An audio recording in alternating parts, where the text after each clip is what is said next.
Eu quero chamar o pastor Samuel. Pastor Samuel já foi aluno, já foi diretor do seminário, um amigo de muitos anos. Ele me convidou para ser o orientador do mestrado dele, da dissertação. Acho que eu mais desorientei do que orientei. E depois estivemos envolvidos na ida para a Inglaterra, não é? E visitei também lá por várias circunstâncias, inúmeras vezes. E por fim Deus o abençoou, abriu portas, veio trabalhar na Igreja Batista do Povo, uma igreja referência em São Paulo, ao lado do pastor Jonas Neves. Em setembro estaremos lá, né, Samuel, na conferência missionária com São Solomon. Fala um pouquinho disso, e é uma bênção tê-lo aqui conosco. Eu vou orar por você, tá bem? Pai amado, muito obrigado pelo Samuel, obrigado pela Sueli, obrigado pelos muitos anos de compromisso com o Senhor. A palavra do Senhor diz que nós temos que estar atentos ao pecado que nos cerca, e o teu servo tem sido zeloso para continuar nos teus caminhos, fazendo a tua vontade dentro da chamada missionária, produzindo muito a partir da igreja local, para a honra e glória do teu nome. Obrigado, porque anos atrás o Senhor o trouxe como aluno, depois o Senhor o levou como missionário, e agora o Senhor usa como pastor auxiliar e pastor de missões na Igreja Batista do Povo. Muito obrigado por ele, pela Sueli, pelos seus filhos. Obrigado também por o termos aqui nessa manhã. Abençoamos o teu servo, o encomendamos a tua graça e recebemos a tua palavra através do teu servo que o Senhor tem levantado, e oramos por ele no poderoso nome de Jesus. Amém. Bom dia, graça e paz. Prazer imenso estar com vocês aqui nessa manhã. Obrigado pelo convite. Eu me sinto muito honrado. Eu quero expressar a minha gratidão, porque eu acredito que as bases de toda a minha formação nasceram nesse lugar. Toda ela. Eu cheguei aqui depois de 1 ano e 2 meses, que eu havia tido uma experiência muito profunda com Deus. E 1 ano e 2 meses depois eu cheguei aqui. Lembro como se fosse hoje, no dia 6 de janeiro.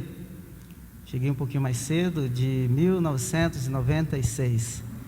Então fiquei aqui quase 10 anos. Então até aquela época eu vivi 25% da minha vida aqui no Vale da Bênção. E obrigado, pastor Jonathan, toda a liderança, pastor Silas. E esse lugar certamente tem um sentido muito profundo para mim. Foi aqui que eu encontrei a minha esposa Sueli. Foi aqui que o Samuca, o meu filho mais velho, hoje com 20 anos, nasceu, cidadão são-roquense. Então, nossa história está aqui, tá bom? Eu lancei um livro em 2019, que é a Bíblia aos Olhos do Islã. Esse público que eu tenho trabalhado também, você pode adquirir se você quiser, depois eu trouxe alguns volumes. E esse ano nós vamos ter uma capacitação no dia 13 e 14 de setembro para pastores e líderes. Nós estamos trazendo 2 camaradas que são excelentes no assunto, que é o São Solomon, que já é conhecido aqui de vocês, e o Jay Smith, que é um filho de missionários que nasceu na Índia, trabalhou mais de 40 anos em Londres, na Inglaterra, evangelizando muçulmanos nas ruas. É um camarada assim que tem um nível acadêmico muito alto, mas é alguém que está muito envolvido no engajamento, no evangelismo e no alcance dos muçulmanos. Eu falo na Igreja Batista do Povo em São Paulo que meus ciclos são ciclos de 10 anos. Então eu fiquei aqui quase 10, fui para a Inglaterra, fiquei 10, e agora já estou há 8 anos aqui no Brasil, que retornamos e trabalhamos com a Igreja Batista do Povo. Nesses anos Deus tem feito coisas maravilhosas. Nós iniciamos um movimento de plantação de igrejas no sertão. Estamos plantando igrejas no sertão. Estamos mobilizando profissionais para, através de suas profissões, servirem ao Senhor. E estamos também desafiando jovens para irem para o mundo não alcançado, principalmente abrir negócios. ou como a gente usa o termo, né, o BAN, que é o Business as Mission, ou Negócios como Missões, ou o B4T, que é o Business, Negócios que Transformam, Business for Transformation, que é Negócios que Transformam. Então nós estamos olhando o corpo de Cristo, que é a igreja, este corpo bem diverso e bem complexo, e trazendo essa consciência missionária para que através de São Paulo possamos ir até os confins da terra. Então nosso limite é até os confins da terra, não é verdade? Então é muito interessante. Eu gosto do movimento de mobilização missionária, porque o nosso Deus é um Deus imprevisível, não dá para você prever o que Ele vai fazer. Então a gente trabalha com ciganos, com quilombolas, com sertanejos, com surdos, não é? Queremos alcançar os ricos dos mais ricos e os pobres dos mais pobres. Temos inúmeros projetos na nossa igreja lá em São Paulo, e quero aproveitar e trazer aqui a saudação do nosso pastor Jonas, um homem que tem um coração gigantesco e uma pessoa fantástica para trabalhar com ele, viu? E orem por nós, nós estamos na cidade mais influente da América Latina, e eu acredito que temos uma responsabilidade espiritual e moral para com o restante do Brasil e para com as nações, tá bom? Então, que esse tempo aqui seja um tempo enriquecedor para nós, E eu falo sempre para a Sueli, para os meus filhos, que quando eu chego ali, saio ali em Araçariguama, né, na saída aqui do quilômetro 50, debaixo do pontilhão, que eu chego aqui, são muitas memórias, boas lembranças, experiências muito profundas com Deus. Se você não sabe, mas quando eu fiz o teste de português, né, eu não passei, conversei com o pastor Décio, tirei 4.8, viu, pastor Jonathan? E aí o pastor Décio falou assim: não, você não pode ficar no seminário e tal. E aí eu falei assim: puxa, mas eu nunca fui mal nas notas, né, quando eu estudei, etc. Vocês podem me dar, obrigado, vocês podem me dar uma chance novamente? Aí me deram uma chance, fiz a prova 6 meses depois, e eu tirei 9.5. Então quase que dobrei a nota. Então Deus é bom e fiel, e justo, e cuida de nós. Amém? Uma outra experiência, que é parte introdutória da mensagem, é que logo bem no início da minha conversão, eu tive uma experiência, um sonho. Conte o sonho como sonho, mas existem sonhos que são realmente diferenciados, que são palavras de Deus para a nossa vida. E naquele sonho eu estava numa plataforma muito grande, num púlpito muito grande, e eu falava inglês. E eu fiz a minha graduação, trabalhei aqui. Depois o pastor Jonathan me convidou se eu queria fazer um mestrado na Faculdade Batista Teológica. Fiz um mestrado. Quando chegou 2003, eu falei assim: agora chegou a hora de aprender inglês. Então fui para a Inglaterra. O plano era ficar 3 anos, acabei ficando 10 anos na Inglaterra. E uma das experiências mais profundas foi, certo dia, depois de 1 ano e 6 meses na Inglaterra, eu estava dando uma aula, com o meu inglês ainda meio quebrado, e tinham alunos de várias partes do mundo, nigerianos, jamaicanos, poloneses, indianos, paquistaneses, britânicos. E eu comecei a chorar na frente deles. Comecei a chorar. E eles não entenderam porque eu estava chorando. E eu lembrei do sonho. E Deus me deu uma palavra. Deus falou no meu coração com a seguinte frase, assim: eu estou tocando as nações através da sua vida. Estou tocando os povos através da sua vida. E o que eu quero lhes dizer com isso é que antes que a gente vá, o próprio Deus vem até nós. Antes que a gente tenha a consciência muito clara daquilo que a gente vai fazer, Deus já tem tudo desenhado de forma muito perfeita nos seus planos. E as lutas na Inglaterra foram as mais intensas que você possa imaginar. As mais intensas. Mas em todo tempo o Senhor presente, cuidando. Então, a nossa vida como vocacionados, como alguém escolhido por Deus, e com as marcas inconfundíveis do cuidado dEle, da graça dEle, do amor dEle sobre a nossa vida, é isso que nos sustenta. É isso que nos faz crer e confiar de que a nossa história, ela terá o desfecho mais belo, porque aquele que está escrevendo sabe o que está fazendo. Amém? Então, no Evangelho de Lucas, se você tiver aí a sua Bíblia, pode abrir, você pode também acessar o seu app, 24, Lucas 24,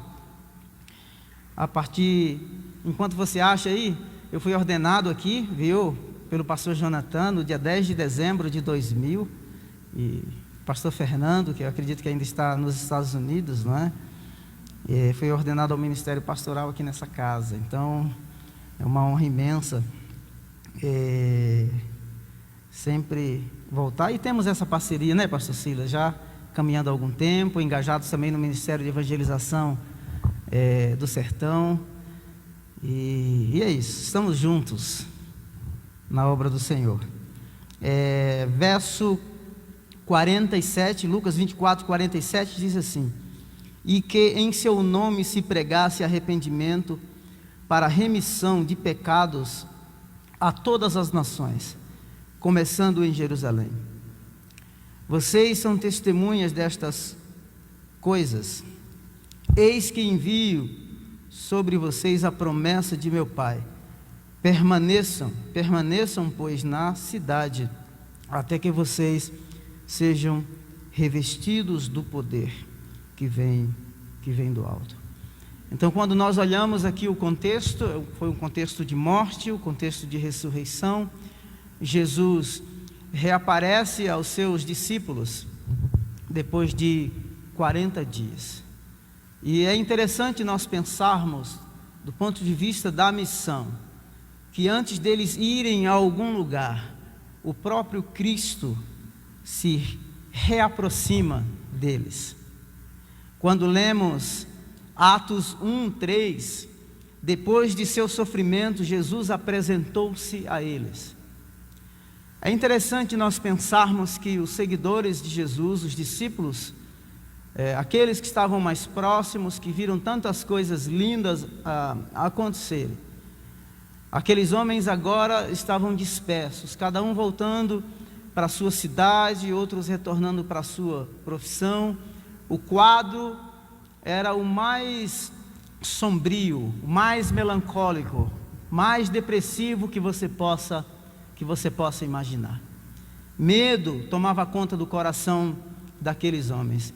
E é interessante que depois que Jesus, ele ressurge dentre os mortos, ele começa a juntar um a um, vai chamando, e agora forma essa equipe.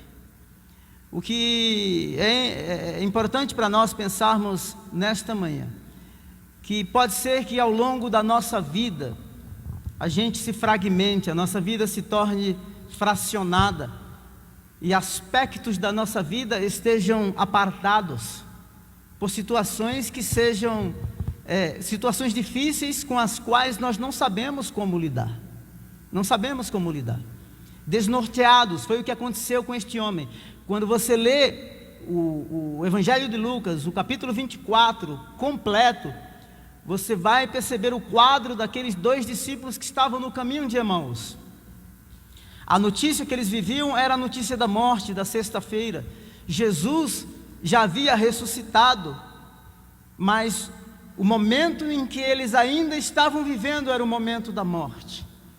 Então Jesus se aproxima deles e vai ao longo do caminho, e conforme Jesus vai falando, o coração deles se aquecem, mas os horizontes ainda não, o caminho no horizonte ainda não, eles não conseguiam vislumbrar o futuro, mas Jesus se aproximou.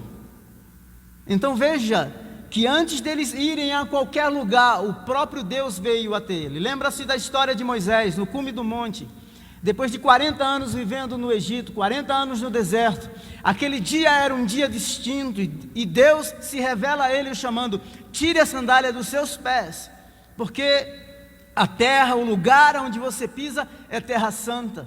Deus já havia dado todo o diagnóstico sobre a situação do povo dele em Israel, e diz que Deus fala que ele foi tocado pela opressão e pelo sofrimento do povo, e Deus encontra Moisés no cume do monte e diz assim: é você o cara que vai livrar o meu povo da opressão. A autoestima de Moisés muito baixa, e se eles perguntarem: quem sou eu? Diga: eu sou o que sou, o enviou. Diga que o Deus de Abraão, de Isaac e Jacó, ou seja, nós temos uma história. O momento presente em que a nossa vida se tornou de repente fragmentada, fracionada, o cenário é sombrio, nós temos uma história. Antes de irmos a qualquer lugar, Ele virá até nós. Ele virá até nós. Ele dá provas inconfundíveis de que Ele está vivo. O nosso temor, o nosso receio, a nossa insegurança, as nossas decepções não anulam nem a nossa história e nem o projeto que Ele desenhou para nós. Absolutamente não. Ao cair da tarde, Evangelho de João 20:19, ao cair da tarde, daquele primeiro dia da semana, estando os discípulos reunidos, a portas trancadas, por medo dos judeus, Jesus entrou, pôs-se no meio deles e disse: paz seja com vocês. Portas trancadas, não é assim? Queremos ficar no quarto ou queremos voltar para o nosso mundo interior e esquecer o mundo à nossa volta de repente? Mas Jesus apareceu no meio deles assim: paz seja sobre vocês. Ainda que a gente tente fugir, Ele irá ao nosso encontro, não é verdade? Ele irá ao nosso encalço e nos encontrará. João 20:26 diz assim: uma semana mais tarde, os seus discípulos estavam outra vez ali, Tomé com eles. Apesar de estarem trancadas as portas, Jesus entrou, pôs-se no meio deles e disse: paz seja sobre vocês, seja com vocês. Pode ser que a sua situação seja essa. Depois de ter visto muitas coisas acontecerem, milagres sobrenaturais, Deus se revelando de forma única em você, para você e através de você. Mas pode ser que nesta manhã ou nos últimos anos, os momentos, os dias tenham sido dias sombrios, em que queremos nos enclausurar, e pode ser que a opção de desistência no seu plano seja melhor, mas eu quero dizer que há continuidade. A nossa situação presente não anula o projeto que Ele tem para a nossa vida. O segundo aspecto dessa reflexão é: antes de ir, fique. Jesus diz assim: permaneçam em Jerusalém. Antes de ir, esses homens precisavam reelaborar-se emocionalmente. Os princípios do reino inabalável, inconfundível, precisavam ser agora repassados. Eles precisavam ser relembrados dos ensinos. É isso que diz Atos, quando você lê Atos capítulo 1, a partir do verso 1. Antes de ir, fique. O verso que lemos: e que em seu nome seria pregado o arrependimento para perdão de pecados a todas as nações, começando por Jerusalém. Jerusalém, eu estou terminando um artigo que eu acredito que pode virar um capítulo de um livro em determinado momento. Nós não pensamos nas cidades como seres vivos, ou cidades têm personalidades. Jesus orou por Jerusalém. Jerusalém é uma cidade relutante. Quando Jesus fala das cidades impenitentes, que Ele realizou tantos milagres e seus corações estavam endurecidos. Então veja só, Jerusalém foi o lugar que matavam os profetas e aqueles que eram enviados por Deus. Lugar conhecido como a cidade do Deus vivo, Sião, cidade de Davi, a capital religiosa do mundo da época, mas uma cidade indomável. Isaías no capítulo 2, quando fala de que a lei fluiria a partir de Jerusalém, mas é a mesma Jerusalém que mata os profetas, onde o Messias foi rejeitado, foi julgado, foi sentenciado à morte, foi crucificado. Então, começando por Jerusalém, ele diz assim: olha, fique. Cada um estava voltando para a sua cidade, para o seu lugar, para a sua profissão, para a sua zona de conforto. Mas fiquem em Jerusalém, até que do alto sejam revestidos de poder. Então, antes de ir, ele virá até nós. Antes de irmos, fique para se reelaborar, fique para ser revestido de poder, fique para que os valores do reino sejam relembrados novamente a você. Atos 1:4, certa ocasião, enquanto comia com eles, deu-lhes esta ordem: não saiam de Jerusalém, mas esperem pela promessa de meu Pai. Aqueles homens precisavam agora de uma experiência nova, sair do ambiente, da zona da frustração, do lugar sombrio, da decepção. Lembra dos discípulos do caminho de Emaús? Nós pensávamos que seria ele, o Messias prometido, que iria desbancar o poder de Roma, que iria redimir Israel. Se dispersa. Mas a ordem de Jesus é: fiquem em Jerusalém, até que do alto sejam revestidos de poder. O poder que lança fora todo medo, o poder que amplia a nossa visão a respeito do reino e de quem Deus é. Porque a nossa condição humana, e às vezes espiritual, emocional, nos impede de enxergar um futuro melhor, nos impede de ver de que há esperança, de que o próprio Deus está conduzindo todos os fatos relacionados à nossa história. A nossa história.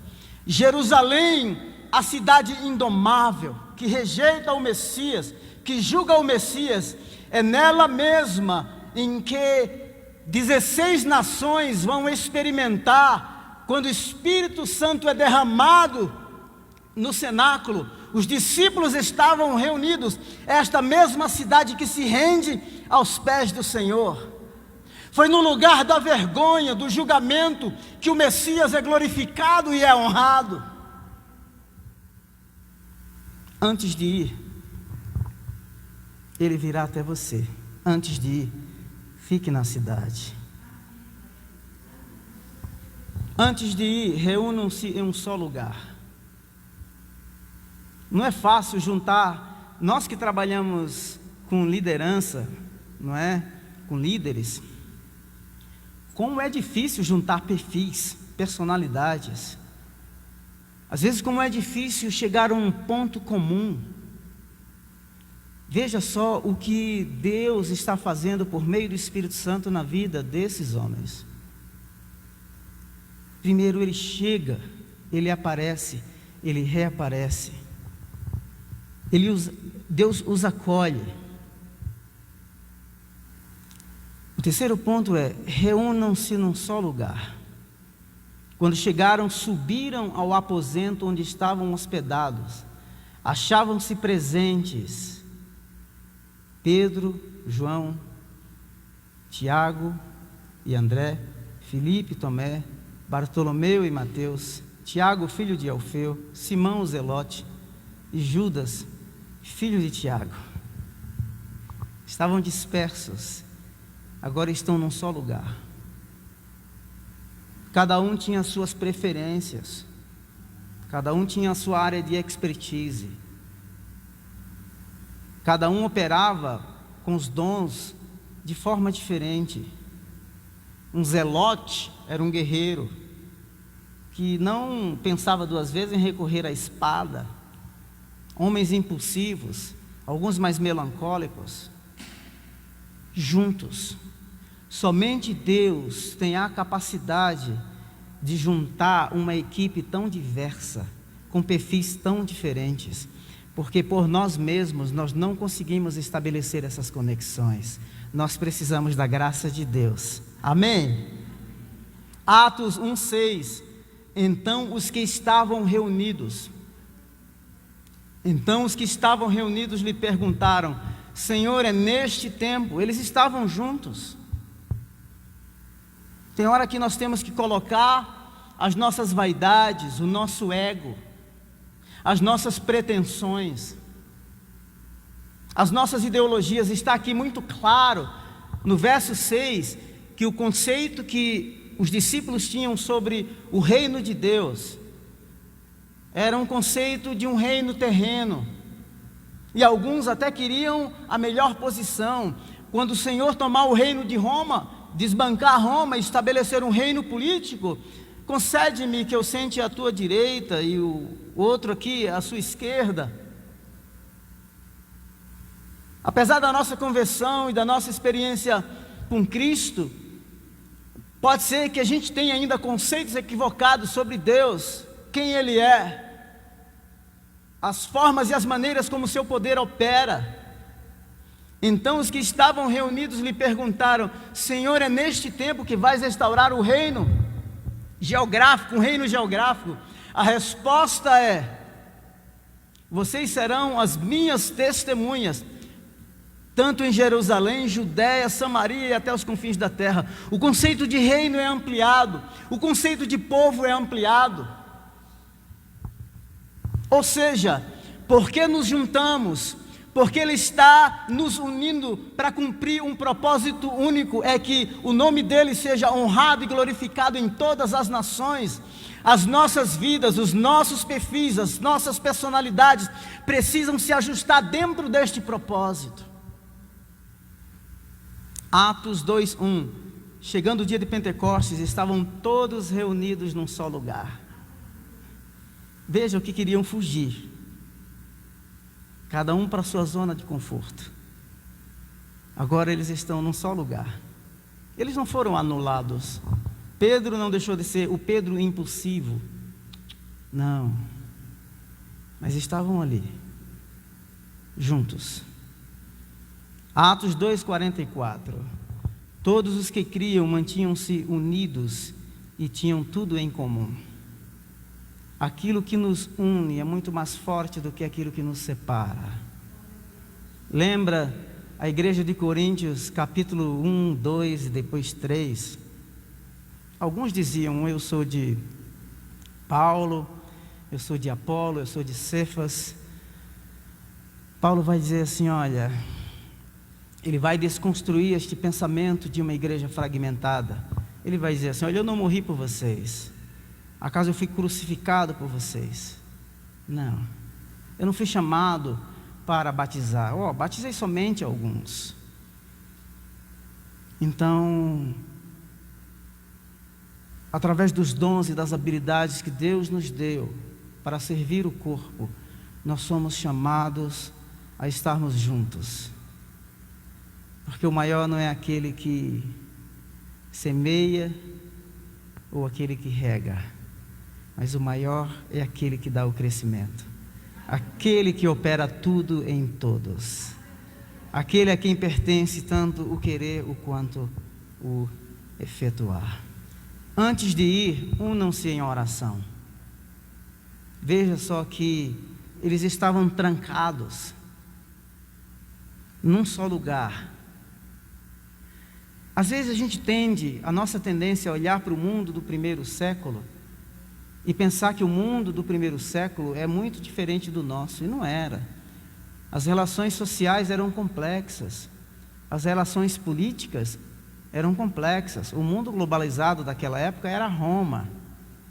Era Roma. Embora os romanos davam certa liberdade para que os grupos religiosos praticassem os seus rituais, exercessem a sua fé, mas havia limites. Eles estavam agora num só lugar, trancados, mas estavam unidos. o medo foi suplantado pelo poder da oração. O temor de Pedro se transforma em ousadia quando ele prega o primeiro sermão e 3.000 pessoas se convertem. Que a nossa vida não se fracione. É interessante que Jesus aqui, nesse tempo da sua aparição, ele começa a juntar os dispersos e os despedaçados. Ele tem poder para restaurar o seu coração. Ele tem poder para restaurar a sua visão. Ele tem poder para escrever o próximo capítulo da história da forma mais inesperada que você possa imaginar. Porque Ele não vai nos perder de vista. Os propósitos deles não são anulados pelos nossos erros. Ainda que a gente queira voltar para a nossa zona de conforto, e os dias sejam sombrios, como Lucas 24 descreve daqueles 2 discípulos. Ainda que os nossos olhos não enxerguem os horizontes, mas que o nosso coração se aqueça pela palavra falada, pela palavra do Senhor liberada para as nossas vidas. Antes de ir, Ele restaura a sua equipe. Antes de ir, veja só, Judas havia morrido, havia um lugar vazio. E teologicamente falando, o Israel precisava ser restaurado. As 12 tribos do Antigo Testamento, representadas nos 12 discípulos, nos 12 apóstolos, precisava ser restaurada. E disse, irmãos, é necessário que se cumprisse a Escritura que o Espírito Santo predisse por boca de Davi a respeito de Judas, que serviu de guia aos que prenderam Jesus. Portanto, é necessário que escolhamos um dos homens que estiveram conosco durante todo o tempo em que o Senhor Jesus viveu. Antes de ir, a equipe precisava ser restaurada. Então eles escolhem um. Você imagina aqueles homens agora sendo enviados de forma dividida, fragmentada, com conceitos equivocados sobre o reino de Deus, sobre o povo que eles queriam alcançar. Iriam perambular pelo mundo cheio de preconceitos, fragmentados como equipe. Então, antes de ir, a equipe é restaurada. Então, se queremos avançar, nós temos que olhar para nós mesmos e ver quais as coisas que precisamos melhorar na nossa casa, na nossa equipe, no exercício do nosso ministério. Nesses últimos meses eu tenho ficado impressionado como eu tenho visto pastores sofrendo os problemas psicoemocionais mais diversos que você possa imaginar, quase que diariamente lidando com essa temática. Pessoas que precisam de restauração, entendendo que nós não temos existência própria, nós vivemos uns para os outros. Por isso a equipe aqui foi restaurada. Pode ser que o isolamento seja, na sua perspectiva, a melhor opção. Eles estavam trancados, temerosos, amedrontados. Às vezes é melhor se esconder, às vezes é melhor fugir, às vezes é melhor dizer não. Tem uma mulher chamada Brené Brown. Brené Brown é uma oficial do Exército da Salvação. Ela escreveu um livro sobre o poder da vulnerabilidade. Quão vulneráveis nós somos. Ela diz assim, olha, pode ser muito difícil encarar as suas mazelas, mas muito mais difícil é continuar fugindo delas. Então veja que a restauração é uma restauração completa. Não é uma faceta da vida. O medo dá lugar à ousadia. A equipe foi restaurada. Antes de irmos a qualquer lugar, Ele vem até nós. É uma só cidade, num só lugar, numa só casa, unidos em oração. Agora a equipe é restaurada. Um dos maiores avivamentos que a história já experimentou, avivamento por cerca de 100 anos entre os moravianos, começou numa reunião, eles começaram a abrir o coração, confessar os seus pecados, arrependerem-se. Deus restaura a sua equipe. E por último, antes de ir, Deus criará oportunidades em meio às dificuldades. Deus criará oportunidades em meio às dificuldades. Em Atos capítulo 6, verso 1. Naqueles dias, crescendo o número de discípulos, os judeus de fala grega, entre eles queixaram-se dos judeus de fala hebraica, porque suas viúvas estavam sendo esquecidas na distribuição diária do alimento. Como nós queremos crescimento, né? Em todos os sentidos. Uma igreja grande, que estava 2.000, 3.000, depois 5.000. Né? Os noticiários da época eram, olha, aqueles homens que creram no Messias, eles têm posto o mundo de pernas para o ar. Ponta cabeça. E uma necessidade ali tão próxima. O mundo sendo alcançado e impactado lá fora, mas um conflito interno. Então, em meio às dificuldades, Deus cria para nós oportunidades. Oportunidade para criar outros ministérios. Quando essa reclamação ligaram lá no escritório da igreja de Jerusalém, as viúvas de fala grega estavam sendo esquecidas. Houve reclamação. A primeira postura dos apóstolos foi: nós não vamos deixar o ministério da oração e da palavra. Será que nós temos uma identidade em Deus definida? Será que sabemos aquilo que Ele realmente nos chamou para fazer? Será que temos esse coração aberto para sermos flexíveis? Uma eclesiologia mais contextualizada, em que responde às necessidades da época e do momento. E é diante dessa dificuldade que surge a oportunidade para criar o ministério da diaconia. Então escolham entre vocês. A resposta está na igreja. A resposta não é um ministério centralizado, mas flexível. Flexibilidade sem perder a essência. Flexibilidade com intencionalidade. Deus sabia o que Ele estava fazendo. Escolham aí 7 homens cheios de fé e cheios do Espírito Santo. São esses homens que, quando a perseguição vem em Atos capítulo 8, verso 1, são homens de fala grega. São homens com uma mentalidade culturalmente diversa. E são esses que são espalhados pelo mundo. Veja a intencionalidade de Deus. Uma dificuldade, cria-se uma grande oportunidade para surgir um ministério novo, para que as pessoas fluam nos seus dons e que se espalhem pelo mundo. Eu estava lendo uma matéria ontem, e estão criando um condomínio em São Paulo com 5 torres, chamado de cidades compactas. Os apartamentos são cerca de 600 metros quadrados. Só para quem tem azeite na botija e farinha na panela. Só para quem tem muita grana. E eu fico pensando assim, como nós estamos sendo empurrados para a individualidade, como nós estamos sendo empurrados para o gueto. Enquanto os movimentos são movimentos globais, em todas as agendas e ideologias que você possa imaginar, me parece que as pessoas individualmente estão querendo se isolar. Porque esses homens haviam decidido, por causa de suas frustrações, se isolarem.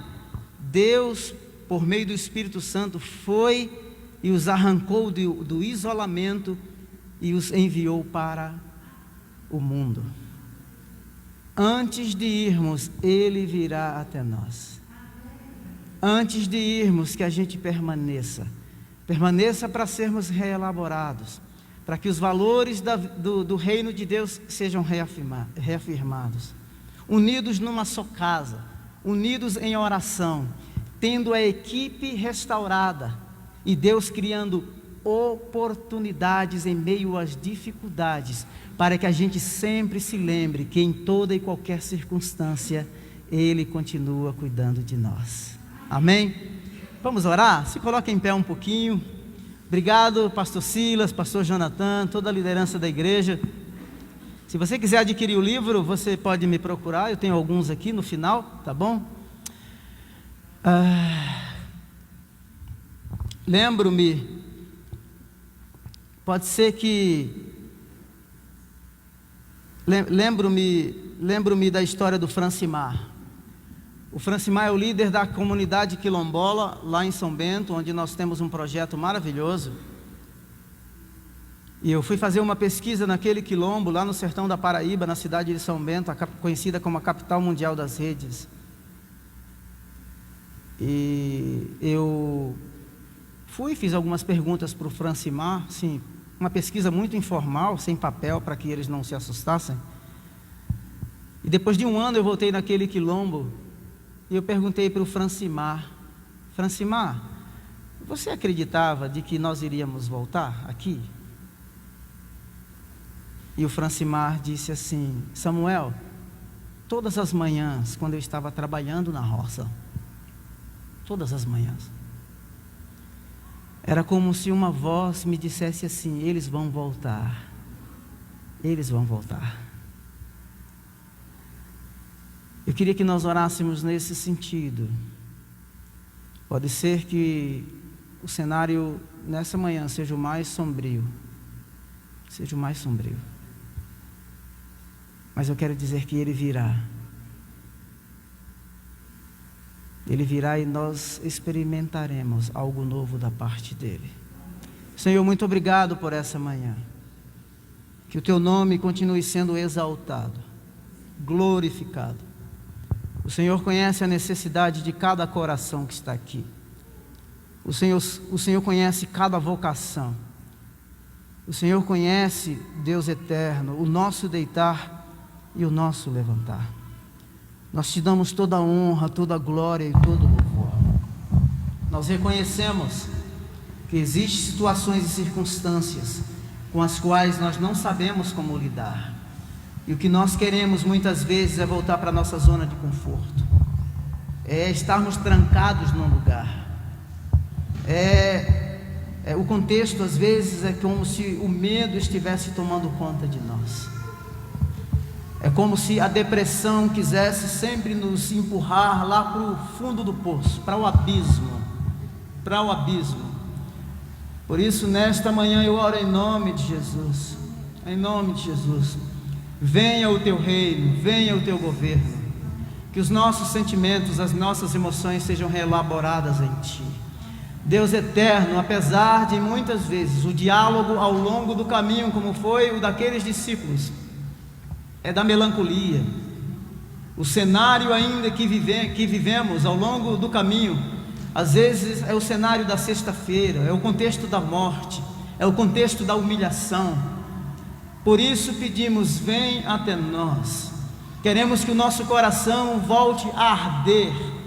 Queremos nos apaixonar por aquilo que nos apaixonamos e amamos um dia. Pedimos em nome de Jesus ainda que os nossos olhos não enxerguem o futuro, que o nosso coração se aqueça novamente, se aqueça mais uma vez nesta manhã. Em nome de Jesus, dê o brilho a esta vocação que o Senhor quer dar. Estabeleça o ritmo que o Senhor quer estabelecer. Deus, nós queremos nesta manhã confessar que dependemos de Ti, precisamos do Senhor. Venha ao nosso encontro, em nome de Jesus. Comece a colocar as coisas em seus devidos lugares. Senhor, seja na cidade como foi Jerusalém, seja numa casa, Senhor eterno, sejam os dispersos e despedaçados agora, todos eles no mesmo lugar em oração, para que reelaborados possamos ser enviados no poder do Espírito Santo, em nome de Jesus. Amém. Glória a Deus. Muito obrigado.